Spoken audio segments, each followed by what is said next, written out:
ಚಿಂದಿ ಉಡಾಯಿಸೋ ಖಾರ ಬಣ್ಣ ರುಚಿಯನ್ನು ನೀಡುತ್ತದೆ. ಆಚಿ ಮೆಣಸಿನ ಪುಡಿ ಚಿಂದಿ ಉಡಾಯಿಸೋ ಖಾರ ಬಣ್ಣ ರುಚಿ. ಮತ್ತೆ ಸಂಪರ್ಕದಲ್ಲಿದ್ದಾರೆ ಸುಪ್ರೀಂ ಕೋರ್ಟ್ನ ಹಿರಿಯ ವಕೀಲರು ಸಂಕೇತ್ ಎಣಿಗೇರು. ಸರ್, ಹೇಳ್ತಾ ಇದ್ರೆ ಆಗಲೇ ಸೆಕ್ಷನ್ಗಳು ಎಷ್ಟು ಬಲವಾಗಿದ್ದಾವೆ ಅಂತೇಳಿ. ಸಂಕೇತ್ ಸರ್, ಕೇಳಿಸ್ತಾ ಇದೆಯಲ್ವಾ? ನೋಡಿ, ಈಗ ಪ್ರಜ್ವಲ್ ರೇವಣ್ಣಗೆ ಜೀವಾವಧಿ ಶಿಕ್ಷೆಯನ್ನು ವಿಧಿಸಿದ್ದು ಅದು ನೋಡಿ, ಒಂದು 6ರಿಂದ 7 ಸೆಕ್ಷನ್ಗಳನ್ನು ಹಾಕಿದ್ದಾರೆ. ಅದೆಲ್ಲವೂ ಕೂಡ ಅಡಗುತ್ತೆ. 201 ಆಗಿರ್ಬೋದು, ಅದು ಜೀವ ಬೆದರಿಕೆ ಹಾಕಿರೋದಾಗಿರ್ಬೋದು, ಸಾಕ್ಷಿನಾಶ ಪ್ರಯತ್ನ ಆಗಿರ್ಬೋದು, ವಿಡಿಯೋ ಚಿತ್ರೀಕರಣ ಮಾಡ್ಕೊಂಡಿದ್ದಾಗಿರ್ಬೋದು, ಜೊತೆಗೆ ಬೆದರಿಸಿದಾಗಿರ್ಬೋದು, ಅತ್ಯಾಚಾರ ಮಾಡಿದ್ದು ಬಲವಂತವಾಗಿ, ಇದೆಲ್ಲವೂ ಕೂಡ ಅದು ಕ್ರೋಢೀಕರಣ ಆಗಿ ಜೀವಾವಧಿ ಶಿಕ್ಷೆ. ಯಾರೋ ಹೇಳ್ತಾ ಇದ್ರು 14 ವರ್ಷ ಅಲ್ಲ, ಸಾಯುವವರೆಗೂ ನಿಭಾಯಿಸಕ್ಕೆ ಸಾಧ್ಯ ಆಗುತ್ತೆ. ಮತ್ತು ಆಕೆಯಲ್ಲಿ ಇರತಕ್ಕಂಥ ಸೋಷಿಯಲ್ ಸ್ಟಿಗ್ಮಾ ಏನಿದೆ ಅದೆಲ್ಲದ್ರ ಬಗ್ಗೆ ನಾವು ವಾದ ಮಂಡಿಸಿದ್ವಿ. ಒಂದು ದುರದೃಷ್ಟಕರ ಅಂತಂದರೆ ಇವತ್ತು ಸಹ ಅವರು ಆರ್ಗ್ಯುಮೆಂಟ್ ಮಾಡ್ತಾ ಆಕೆ ಮದುವೆ ಇದೆ, ಆಕೆ ಮಕ್ಕಳಿದ್ದಾರೆ, ಆಕೆ ಏನು ಅಂಥದ್ದೇನು ಸಮಸ್ಯೆ ಆಗಿಲ್ಲ ಅಂತ ಒಂದು ಆರ್ಗ್ಯುಮೆಂಟನ್ನು ಇವತ್ತು ಆರೋಪಿ ಪರವಾಗಿ ಅವರು ವಾದವನ್ನು ಮಂಡಿಸಿದರು. ನನ್ನ ಪ್ರಕಾರ ಅದು ಬಹು ದುರದೃಷ್ಟಕರವಾದ ಒಂದು ವಾದ. ಏಕೆ ಅಂತಂದರೆ ರೇಪ್ ಆಗಿರ್ತಕ್ಕಂಥವ್ರಿಗೆ ಅವ್ರಿಗೆ ಗೊತ್ತು, ಅವ್ರಾಗಿರ್ತಕ್ಕಂಥ ಅನ್ಯಾಯ ಮತ್ತು ಅವ್ರಿಗಾಗಿರ್ತಕ್ಕಂಥ ಅಕ್ರಮ, ಅವ್ರು ಜೀವಿಸ್ತಾ ಇರ್ತಕ್ಕಂಥ ರೀತಿ ಅವ್ರಿಗೆ ಗೊತ್ತು. ಅದನ್ನು ನಾವು ಅಷ್ಟೊಂದು ಕೇವಲವಾಗಿ ನೋಡೋ ಅವಶ್ಯಕತೆ ಇಲ್ಲ.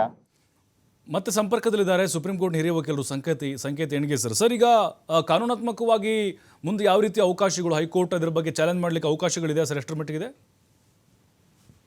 ಅಪೀಲ್ ಫೈಲ್ ಮಾಡಿ ಇದನ್ನ ಸೆಂಟೆನ್ಸ್ ಮತ್ತು ಕನ್ವಿಕ್ಷನ್ ಆಗಿರುವಂತ ಜಡ್ಜ್ಮೆಂಟ್ ಎರಡನ್ನೂ ಕೂಡ ಚಾಲೆಂಜ್ ಮಾಡಬಹುದು, ಅವಕಾಶ ಇದೆ. ಅಲ್ಲಿ ಇಮಿಡಿಯೇಟ್ ಆಗಿ ಸಸ್ಪೆನ್ಷನ್ ಆಫ್ ಸೆಂಟೆನ್ಸ್ ಗೆ ಒಂದು ಅಪ್ಲಿಕೇಶನ್ ಅನ್ನು ಫೈಲ್ ಮಾಡ್ಲಾಗ್ತದೆ. ಓಕೆ, ಅಂದ್ರೆ ಇದು ಆಗಿರುವಂತ ಜಡ್ಜ್ಮೆಂಟ್ ಏನಿದೆ ಅಥವಾ ಜೈಲು ವಾಸ ಅಂತ ಏನಿದೆ ಅದನ್ನ ಸದ್ಯಕ್ಕೆ ಬೇಲ್ ಕೊಡಿ, ಸಸ್ಪೆಂಡ್ ಮಾಡಿ ಅಂತ ಕೋರ್ಟ್ ನಲ್ಲಿ ತೀರ್ಮಾನ ಆಗುವವರೆಗೆ, ಅಪೀಲ್ ತೀರ್ಮಾನ ಆಗುವವರೆಗೆ ಅಲ್ಲಿ ಸಸ್ಪೆಂಡ್ ಮಾಡಿ ಅಂತ ಅರ್ಜಿ ಹಾಕುವ ಸಾಧ್ಯತೆಗಳು ಇರ್ತವೆ.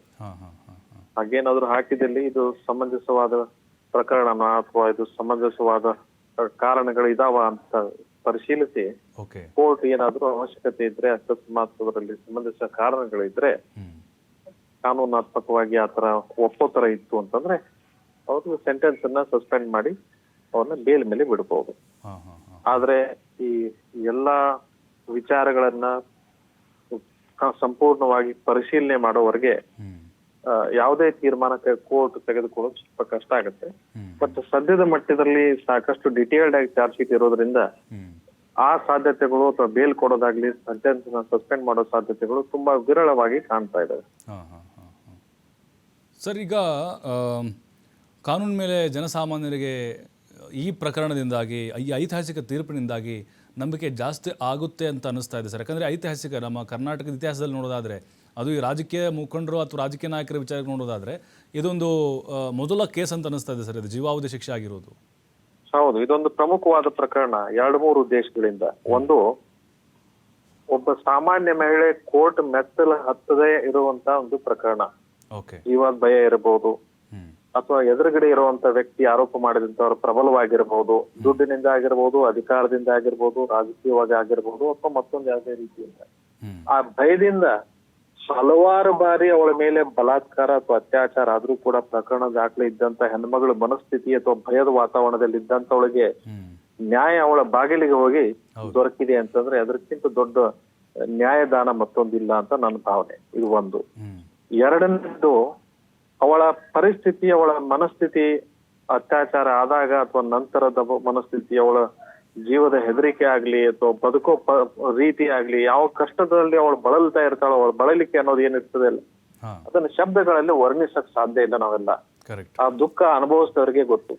ಹಾಗಾಗಿ ಒಬ್ಬ ಸಾಮಾನ್ಯ ಮನುಷ್ಯಳ ಅಥವಾ ಸಾಮಾನ್ಯ ಸಂತ್ರಸ್ತೆಯ ನೆರವಿಗೆ ಈ ನ್ಯಾಯಾಲಯ ಹಾಗೂ ಕಾನೂನು ನಿಂತುಕೊಂಡಿದೆ, ಹಾಗೂ ಸರ್ಕಾರನು ಕೂಡ ನಿಂತ್ಕೊಂಡು SIT ನ ರಚನೆ ಮಾಡಿ ಅದನ್ನ ಶೀಘ್ರವಾಗಿ ನ್ಯಾಯವನ್ನು ದೊರಕಿಸಿಕೊಡೋ ರೀತಿಯಲ್ಲಿ ಸಾಕಷ್ಟು ಪ್ರಯತ್ನ ಪ್ರಾಮಾಣಿಕವಾಗಿ ಮಾಡಿದೆ ಸರ್ಕಾರನು ಕೂಡ.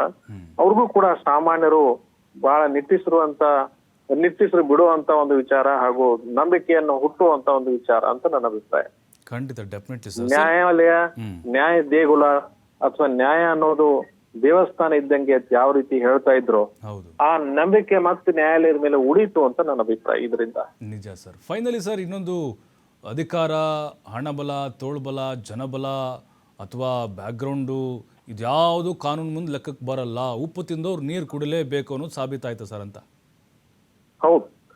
ಈಗ ಸಾಕಷ್ಟು ಜನ ದುಡ್ಡಿದ್ದವರು ಅಥವಾ ಅಧಿಕಾರದಲ್ಲಿದ್ದವರು, ರಾಜಕಾರಣಿಗಳಾಗಿರ್ಬೋದು, ಸರ್ಕಾರಿ ಅಧಿಕಾರಿಗಳಾಗಿರ್ಬೋದು, ಸಮಾಜದಲ್ಲಿ ಉನ್ನತ ಸ್ಥಾನದಲ್ಲಿದ್ದವರಾಗಿರ್ಬೋದು, ಅವರು ದುರುಪಯೋಗ ತಮ್ಮ ಸ್ಥಾನಮಾನವನ್ನ ಅಧಿಕಾರವನ್ನು ದುರುಪಯೋಗ ಪಡಿಸಿಕೊಂಡು ಸಾಕಷ್ಟು ಜನರ ಮೇಲೆ ಅಂದ್ರೆ ಅವ್ರ ಕಡೆ ಕೆಲಸ ಮಾಡೋರಾಗಿರ್ಬೋದು ಅಥವಾ ಜನಸಾಮಾನ್ಯರ ಮೇಲೆ ದೌರ್ಜನ್ಯ ಎಸಗೋದು ಸಾಕಷ್ಟು ಉದಾಹರಣೆಗಳಿದಾವೆ.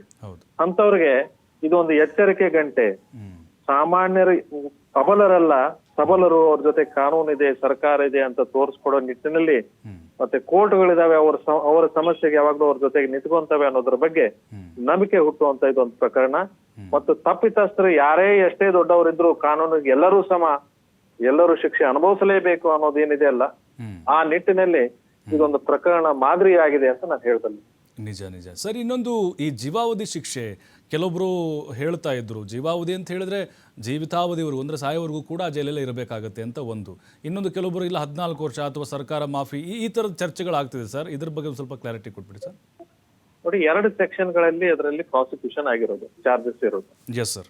ಒಂದು 376(2) ಸಬ್ಸೆಕ್ಷನ್ ಕೆ.